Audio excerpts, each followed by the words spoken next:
성경 속에는 여러 동물들이 등장을 합니다. 창세기에는 대표적으로 뱀이 등장을 하고, 레위기에는 하나님 앞에 제물로 드려지는 어린 양, 소, 산비둘기 같은 것들이 등장합니다. 이사야서에서는 독수리가 등장하고, 요한계시록에는 백마나 용과 같은 환상의 동물들도 등장합니다. 성경 속에서 이런 동물들이 등장할 때의 공통점은 그것을 통해서 성도들 속에 잊어버리지 않도록 깊이 각인시키고 인식시키는 하나님의 교훈이 있다는 것입니다. 오늘은 돼지떼 2,000마리가 물에 빠져 몰사하는 장면이 등장합니다. 그렇다면 2,000마리나 되는 돼지떼를 통해서 우리 마음속에 각인시키고 싶은 하나님의 메시지가 있다는 증거입니다. 귀신 들린 사람 2명이 있었는데 그 2사람에게 들어가 있는 귀신의 숫자가 군대의 한 사단병력 정도가 되는 어마어마하게 많은 귀신들이 들어가 있었습니다. 그 엄청난 귀신들에게 예수님께서 나가라 라고 명령하시자 그들은 자기들이 돼지떼 속에 들어가기를 예수님께 간청합니다. 예수님께서 그것을 허락하셨습니다. 그러자 귀신들은 2,000마리에 해당하는 돼지떼 속으로 들어갔고, 귀신들이 들어간 그 돼지들은 바다에 빠져 몰살했습니다. 일반적인 사건, 사고, 뉴스를 듣는 우리들의 시선으로 보자면 오늘 본문의 말씀은 아무리 그래도 그렇지, 그렇게 많은 돼지를 희생시킬 필요가 있나라는 생각이 듭니다. 예수님께는 그것 말고도 다른 방법이 있을 텐데 말입니다. 그래서 오늘 본문을 기록한 다른 복음서를 살펴보니 같은 사건에 대한 기록인데도 불구하고 아주 미묘한 차이가 있습니다. 마가복음에서는 귀신 들린 사람이 한 사람인지 2사람인지 숫자를 정확하게 기록하고 있지 않는 반면 돼지떼는 2,000마리였다라고 분명히 밝히고 있습니다. 오늘 본문에서는 그냥 돼지떼가 많았다 정도로 밝히는 반면 사람은 분명히 2명이었다라고 사람에게 더 관심을 집중하고 있습니다. 누가복음에서는 이런 일을 벌이신 예수님에 대한 가다라인들의 태도가 어떻는지에 대해서 집중을 하고 있습니다. 세 복음서가 한 가지 사건을 보는 관점이 각각 다르고 말하고 싶은 중요점이 다르다는 것을 알 수 있습니다. 그렇다면 이 사건은 3가지 관점이 다 중요하다는 뜻이 되는 것입니다. 먼저 우리들의 시선에서 예수님께서 동물학대의 비난까지 감수하시면서도 이런 식으로 귀신을 내쫓으신 이유는 무엇인가 하는 점입니다. 어떤 사람들은 예수님께서도 유대인이셨기 때문에 돼지를 싫어하셨다라고 주장합니다. 그렇습니다. 이 세상에서 돼지를 가장 싫어하는 민족은 유대인인 것은 맞습니다. 그러나 예수님은 유대인이기에 앞서 온 세상 만물을 창조하신 삼위일체 하나님이십니다. 또 나라와 민족을 넘어 땅끝까지 복음이 전파되기를 원하시는 분이기에 인종주의적으로 행동하지는 않으십니다. 그렇다면 우리는 예수님께서 가장 싫어하시는 것이 무엇인가를 생각해 보아야 합니다. 예수님은 하나님이십니다. 하나님께서 가장 싫어하시는 것은 우상 숭배입니다. 그러고 보니 이 가다라 지방의 돼지들은 우상 숭배와 관련이 있었습니다.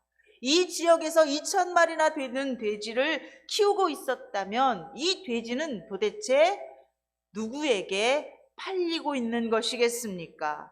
유대인들은 돼지고기를 먹지 않습니다. 이 돼지는 유대인이 아닌 이방인들에게 팔리고 있었습니다.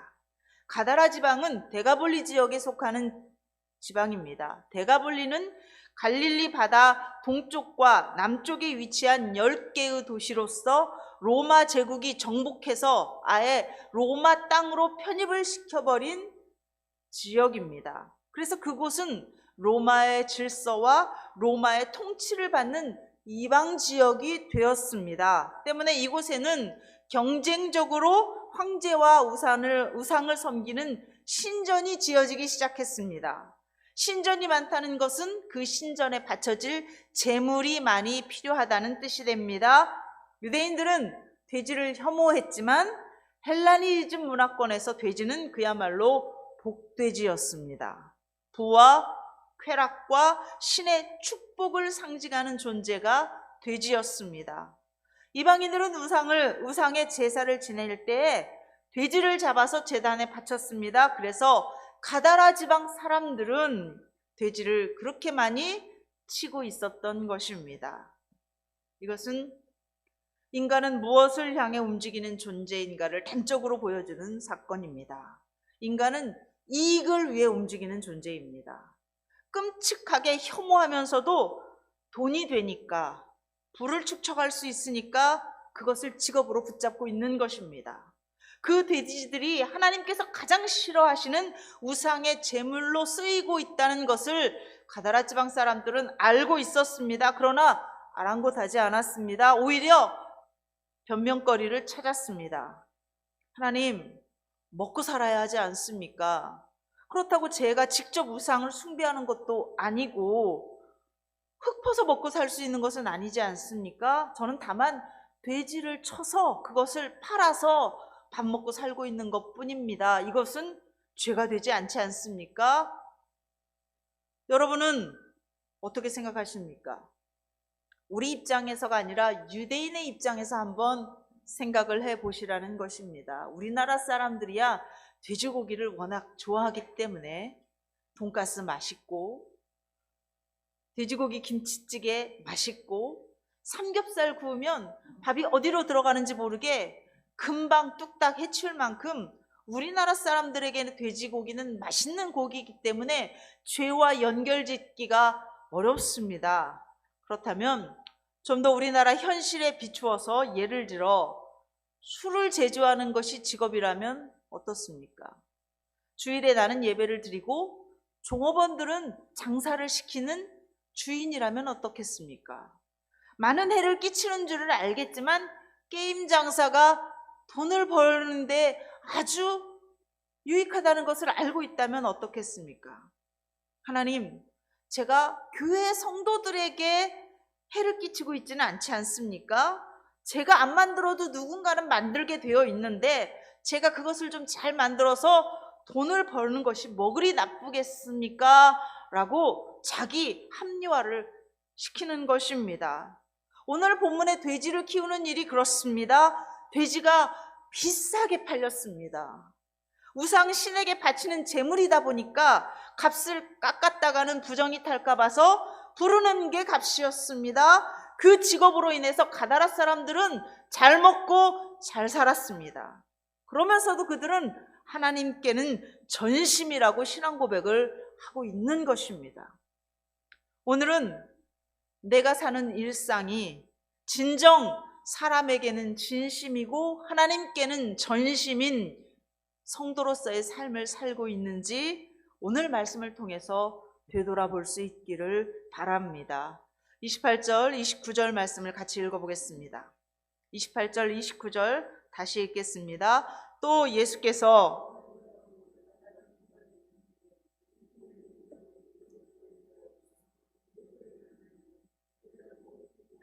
아무도 그 길로 지나갈 수 없을 지경이더라.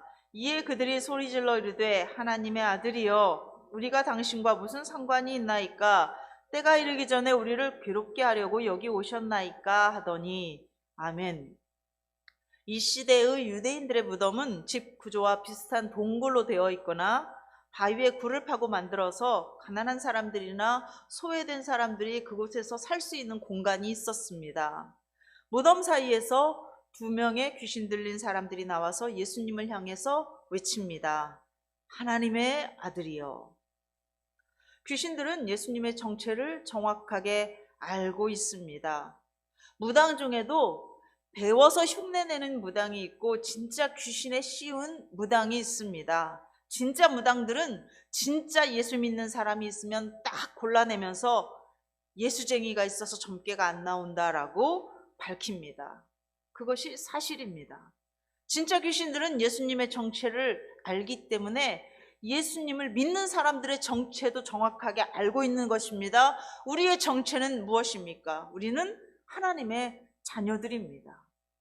성경 전체를 보면 귀신들은 일관되게 예수님을 향하여 하나님의 아들이여 라고 소리를 칩니다. 그러나 우리가 이 말에 속지 말아야 합니다. 이것은 믿음에서 나온 고백이 절대 아니기 때문입니다. 29절을 다시 읽겠습니다.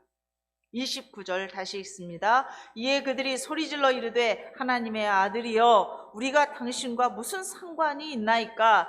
때가 이르기 전에 우리를 괴롭게 하려고 여기 오셨나이까 하더니 아멘.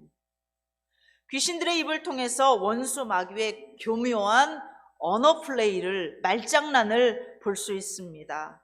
원수 마귀가 제일 싫어하는 것은 인간들이 구원을 받는 것입니다. 인간이 죄에서 해방되어 하나님의 자녀들이 되는 것을 제일 싫어합니다. 때문에 그들은 하나님의 아들이신 예수님이 인간의 몸을 입고 이 땅에 오셔서 온전한 인간이 되는 것을 제일 두려워합니다. 어찌됐든 예수님은 그냥 신으로만 계셔야 하는 것입니다. 그래서 하나님의 구원의 계획이 수포로 돌아가야 하는 것입니다. 어둠의 존재들은 정확히 자기의 때를 알고 있습니다. 천지의 주제이신 하나님께서 정하신 마지막 때가 있다는 것을 그들은 알고 있습니다. 요한계시록 20장 1절에서 3절에 보면 원수 마귀 사탄은 1000년 동안 결박하여 무저갱에 던져질 것이고 다시는 만국을 미혹하게 하지 못하리라는 하나님의 선언이 계셨습니다. 그때가 자기들의 마지막 때인 것을 알고 있습니다. 그런데 왜 예수님께서는 그 마지막 때가 아직 이르기 전에 오셔서 인간을 구원하시려고 하느냐는 것입니다. 하나님의 아들이여 우리가 당신과 무슨 상관이 있나이까? 때가 이르기 전에 우리를 괴롭게 하려고 여기 오셨나이까? 라는 말 속에는 당신은 하나님의 아들이시지 않습니까? 당신은 신이신데 왜 인간이 되시려고 합니까? 인간은 당신이 구원할 만한 그런 존재들이 못 됩니다 라는 유혹을 하고 있는 것입니다. 마지막 때가 오기 전까지는 자기들이 어둠의 권세를 사용해서 마음껏 인간을 부리고 조종하고 희롱하고 미혹해서 지옥의 자식이 되게 하도록 만들 수 있게 허락해 달라는 것입니다. 당신은 하나님의 아들이시니 그 거룩한 자에 그저 계십시오. 인간을 구원하려고 하지 마십시오라고 지금 어둠의 권세들은 하나님의 구원 계획에 대하여 도발을 하고 있는 것입니다. 그러나 예수님께서는 이 땅에 죽으러 오셨습니다. 온전한 인간이 되어 이 낮고 천한 몸을 입고 이 땅에 오셨습니다. 예수님께서 인간이 되신 것을 우리는 어떻게 알 수 있습니까? 그분은 키가 자라고 지혜가 자라셨습니다. 신은 완전하지만 인간은 그렇게 점점 자라가는 존재입니다. 그래서 예수님께서 받으신 첫 번째 시험이 무엇이었습니까? 돌로 떡을 만들어 먹으라는 것입니다. 배고플 때 돌로 떡을 만들어서 배고픔을 해결해버리면 온전한 인간으로서는 실패한 것입니다. 그래서 그것이 시험이었습니다. 예수님은 하나님으로만 계시고 온전한 인간으로서 실패하셔야 죄인을 대신할 수 없게 되는 것입니다. 저와 여러분을 대신하여 나를 대신하여 십자가에 못 박혀 죽을 수 없었기 때문에 그것이 시험이 되는 것입니다. 그래서 우리가 예수님을 완전한 하나님이시면서도 동시에 온전한 인간이라고 고백하는 이 사실은 구원받은 그리스도인들에게는 어마어마하게 중요한 신앙의 고백이고 신학적인 기초가 된다는 사실을 반드시 기억하실 수 있기를 바랍니다. 우리는 악한 자들의 교묘한 말 속임수에 넘어가서는 안 됩니다. 겉으로는 그럴듯하지 않습니까? 하나님의 아들이요. 마치 무슨 대단한 신앙 고백이라도 하고 있는 것 같지 않습니까? 그러나 그 속에는 어떻게 해서든지 우리의 구원을 막기 위한 무서운 계략이 숨어 있다는 사실을 간파해야 하는 것입니다. 지금 이 자리에 예수님께서는 제자들과 함께하고 계십니다. 그러나 제자들은 귀신들이 무슨 의도를 가지고 그런 소리를 하고 있는지 깨닫지 못하고 있습니다. 오히려 와, 진짜 예수님이 하나님의 아들이신 게 맞긴 맞구나. 귀신들도 단번에 알아보네. 대박. 우리가 진짜 신을 따르는 제자들이 된 거야. 그러니 앞으로 출세, 성공, 부귀, 영화는 따놓은 당상이구나 하면서 자기들의 생각대로 들떠 있는 것입니다. 그러다가 그 제자들이 예수님의 십자가 사건과 부활 사건을 목격하고 예수님의 승천을 목격하고 나서 드디어 생각이 변하기 시작합니다. 오순절 성령 사건을 체험하고 나서는 왜 예수님께서 자기들을 그 지방으로, 가다라 지방으로 데려가셔서 그 장면을 직접 눈으로 보게 하셨는가를 깨닫기 시작합니다. 여러분, 왜 예수님께서 제자들에게 지금 이 장면을 보여주고 계시는 것입니까? 예수님께서 제자들을 세우신 과정을 생각해 보시기 바랍니다. 먼저 제자들을 부르셨고 그들을 데리고 산 위에 올라가셨습니다. 산상수훈을 통해서 말씀을 먼저 가르치셨습니다. 그곳에서 듣는 하나님의 말씀이 얼마나 좋았던지 베드로는 그 위에다 초막을 짓고 영원히 거기서 살고 싶어 했습니다. 그러나 예수님께서는 그런 제자들을 데리고 산 아래로 병과 고통과 가난과 분쟁이 끊이지 않는 세상으로 데리고 내려오셨습니다. 직접 병자들을 고치셨고 그들에게 참된 자유와 죄사함을 주시는 모습을 제자들 눈으로 확인시키셨습니다. 산 위에서 말씀으로만 가르치고 끝낸 것이 아니라 그 말씀이 사람들의 일상에서 어떻게 실제가 되고 현실이 되는가를 보여주신 것입니다. 그리고 이번에는 제자들을 데리고 가다라 지방으로 데리고 오셨습니다. 예수님은 제자들에게 현장을 보여주고 계시는 것입니다.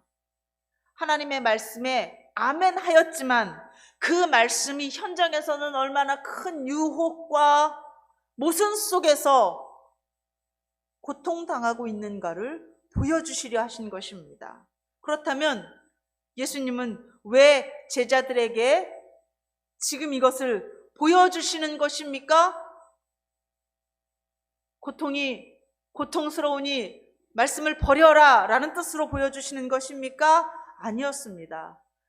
너희들이 감당해야 할 사명이 이렇다는 것을 보여주시는 것입니다. 앞으로 제자들이 감당해야 할 현장이 이렇다는 것을 보여주시는 것입니다. 제자들은 이 땅에서 세워질 교회의 구심점이 될 사람들입니다. 이 땅의 교회들이 겪어야 할 문제가 바로 이렇다는 것입니다. 교회를 구성하고 있는 성도들이 겪어야 할 삶의 현장이 바로 이렇다는 것을 제자들에게 보여주시는 것입니다. 그래서 귀신을 쫓아내는 능력은 비단 하나님의 아들이신 예수님에게만 있는 것이 아니라 예수 그리스도를 구주로 영접한 모든 사람들에게 그 능력이 함께 하신다는 것을 맛보기로 지금 보여주고 계시는 것입니다. 기억하라는 것입니다. 깨달아 알으라는 것입니다. 그냥 말씀으로 듣는 것으로 끝나지 않고 눈으로 현장을 직접 보면서 머릿속에 마음속에 각인시키라는 것입니다. 하나님의 말씀이 역사하는 곳에는 사단 병력이나 되는 귀신들도 말씀 한마디로 쫓겨나가는 것을 보게 하시는 것입니다. 하나님을 향한 신앙 고백은 멀쩡히 하고 있지만 그 말씀대로 고백대로 살지 않으면 돼지가 2,000마리든 3,000마리든 수십억의 재산도 하루아침에 물거품이 되는 것을 보라는 것입니다. 또 하나님의 말씀이 역사할 때 무덤에서 살던 그 광인들이 인간으로서 존엄성을 회복하고 또다시 새로운 인생을 꿈꾸는 것을 보라는 것입니다. 앞으로 예수 믿는 사람들이 해야 할 사명은 이것이다. 너희들이 맞닥뜨리는 현장은 그렇게 어렵지만 예수님의 말씀을 붙들고 나아가면 반드시 승리한다는 것을 보여주고 계시는 것입니다. 예수님의 관심은 시종일관 제자들에게 있었습니다. 시종일관 앞으로 탄생할 교회에게 있었습니다. 시종일관 저와 여러분에게 있는 것을 믿으실 수 있기를 바랍니다. 그래서 귀신들이 떠나가고 두 사람이 온전하게 앉아있는 모습을 보았음에도 불구하고 가다라 사람들이 보여주는 그 어이없는 태도에 대해서 예수님은 1절 꾸짖지 않으시고 비난하지 않으십니다. 32절에서 34절까지 말씀을 보겠습니다. 32절, 34절까지 말씀 같이 봅니다. 그들에게 가라 하시니 귀신들이 나와서 돼지에게로 들어가는지라 온 때가 비탈로 내리다라 바다에 들어가서 물에서 몰사하거늘 치전자들이 달아나 시내에 들어가 이 모든 일과 귀신 들린 자의 일을 고하니 온 시내가 예수를 만나려고 나가서 보고 그 지방에서 떠나시기를 간구하라. 아멘. 유대인들은 공동체 생활을 하기 때문에 옆집에 누가 살고 있는지, 누가 무슨 병을 얼마나 심하게 앓고 있는지, 그 집에 숟가락이 몇 개인지까지 훤히 알고 있는 사람들입니다. 어찌됐든 이 마을 사람들에게 귀신 들렸던 사람은 이웃이었습니다. 그 귀신 들린 사람 본인만 비참한 인생을 사는 것이 아니라 그 가족들도 무거운 인생의 짐을 같이 짊어진 채 괴롭게 살고 있는 것을 모르는 마을 사람은 아무도 없습니다. 그렇다면 평생 귀신에 붙잡혀 살던 내 이웃이 치유를 받았다는 사실 앞에서 정상적인 사람들이라면 같이 기뻐해주고 먼저 축하해 주어야 하지 않겠습니까? 그런데 그들은 예수님이 자기 마을에서 떠나기를 간구합니다. 이웃의 기쁨을 같이 기뻐해 주기는커녕 도대체 저런 능력을 행하시는 예수님이 누구인가 하는 관심을 갖기는커녕 그들의 관심은 오직 물질적인 손해에 집중되어 있었습니다. 사람의 목숨보다도, 사람의 인생보다도 물질이 더 중요했습니다. 이 모습이 그 시대의 정신적인 가치관이었던 것입니다. 그렇다면 지금은 어떻습니까? 지금 이 시대는 무엇이 더 소중합니까? 당연히 사람의 목숨이 더 소중합니다. 그러면 이 당연한 가치관이 우리의 일상 속에서도 지켜지고 있느냐는 것입니다. 세상 사람들은 둘째치고 예수 믿는 성도들만이라도 한 사람의 생명, 그 사람의 인생을 구원하는 데 있어서 내 재산이 포함되어 있는 돼지떼 2,000마리가 희생되더라도 기꺼이 감수할 수 있겠느냐는 것입니다. 포항 믿음교회 재직들은 하나님의 말씀을 지키며 살기 위해서 어떤 물질적인 손해도 기꺼이 감수할 수 있겠느냐는 것입니다. 신앙의 양심으로 껴러지는 일이라면 세상의 눈치를 보지 않고 포기하고 내려놓을 수 있겠느냐는 것이 오늘 우리에게 주시는 하나님의 질문입니다. 9장 1절 말씀도 한번 보겠습니다. 9장 1절 말씀 같이 읽겠습니다. 예수께서 배에 오르사 건너가 본 동네에 이르시니. 아멘. 예수님은 가다라 사람들에게 실망하지 않으셨습니다. 그들의 그런 선택을 이미 알고 계셨습니다. 대신 그곳에서는 더 이상 구원의 역사, 회복의 역사를 베풀지 않으셨습니다. 제자들을 데리고 배를 타고 본 동네로 돌아오셨습니다. 역시나 이곳에서도 고통당하는 하나님의 백성들이 있었습니다.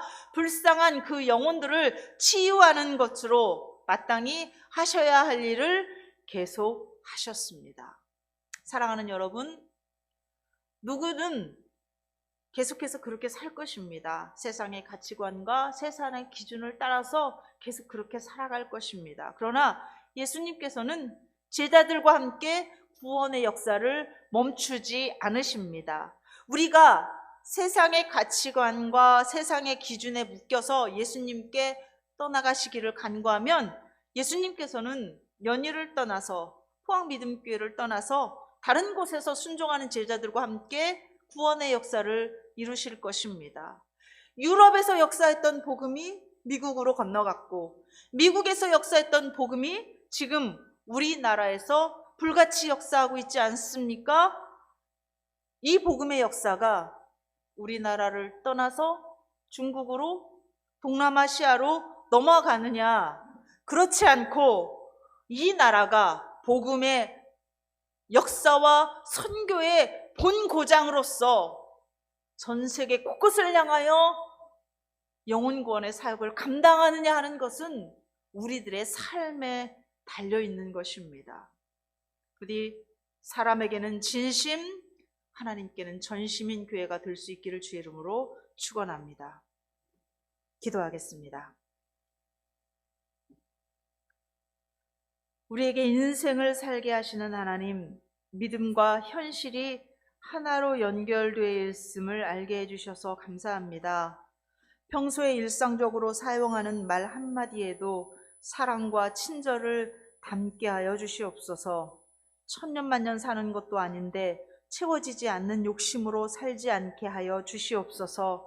하나님의 사랑과 예수님의 복음, 성령님의 지혜로 살게 하여 주시옵소서. 예수 그리스도의 이름으로 기도하옵나이다. 아멘.